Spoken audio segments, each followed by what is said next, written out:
In front of me is BLACKVIEW Tab 12 Pro, and today I would like to show you how you can add photos to text message. Begin by opening Messages and clicking on one of your chats, or selecting one of your contacts and creating a new one. Either way, when you're ready, click on this icon of a camera and the photo, located at the bottom left corner of chat window.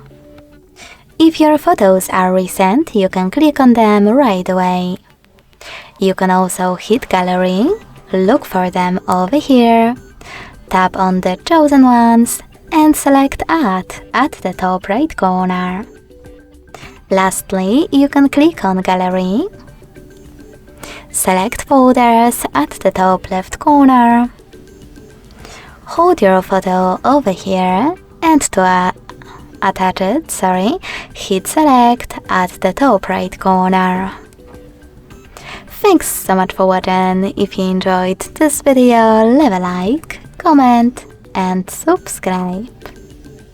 Bye!